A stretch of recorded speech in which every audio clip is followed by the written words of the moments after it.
Hi, this is Ethan Nguyen here from MyDrawingTutorials.com and welcome to this course on the fundamentals of portrait drawing. Here's a brief overview of what we're going to cover. First, we'll cover two different ways of drawing a portrait lay-in, including the very beginner-friendly grid method and the more versatile Loomis method, where you learn to construct a head from various angles. Next, we'll build upon the Loomis method and learn how to draw a more three-dimensional, mannequinized head. This will help us to become familiar with the planes of the face, as well as how to construct simplified versions of the features. Then we'll cover the fundamentals of shading, where you'll learn concepts like the 5 elements of shading and the rules of realism to help make your drawing look more three-dimensional. This knowledge will dovetail very nicely with the next section, where we'll dive deeper into each of the facial features and learn about their anatomy and structure, followed by step-by-step exercises where we'll draw them from beginning to finish. And finally, we'll combine everything we've learned thus far to draw a complete, fully rendered portrait. Now, here are some materials you're going to need for this course. I like to use an HB graphite pencil to sketch in the lay-in, a 2B pencil for the initial rendering, and a 7B pencil or something similar to create the really dark shadows and add contrast.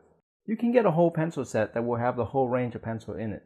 For more detailed work, I also like to use a Staedtler-Mars mechanical pencil or lead holder. The cool thing about this little guy is that he can keep a very sharp tip for quite a while. If you're going to get this, you also need a special sharpener and some replacement leads. The lead comes in a variety of softness. Of course, this tool is optional, so if you don't want to get it, you can just use your regular graphite pencil. Just make sure to keep it sharp. We'll need a kneaded eraser for fixing mistakes and lifting out highlights. As far as the drawing surface goes, I like to practice on regular printing paper. Instead of throwing used printing paper away, I'll flip them around and draw on the back as practice. I like to keep a whole pile of these scrap papers next to my desk. It's cheap, better for the environment, and you can practice a lot more and not be afraid to make mistakes. If you want to draw bigger, there's also large format printing paper that you can get. Just be sure to use both sides. Now, that's just for practice. For archivable pieces, I'll stop being a cheapskate and use the fancier Strathmore Bristol paper, either in smooth or vellum.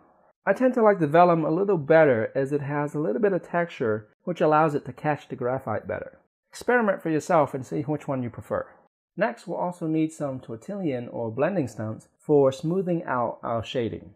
If you're in a pinch, you can also use a Q-tip or tissue paper. And lastly, throughout the course, you'll see me using this proportional divider to measure things and compare distances. This tool is optional. You can also use a ruler or your pencil to do these measurements. I just like the divider because it's more precise and easier to use. You'll find a complete list of all the materials and links to where to purchase them online at this URL. There you'll also find all the reference photos and supplement files for this course. Alright, we have a lot of fun ahead of us, so let's get started.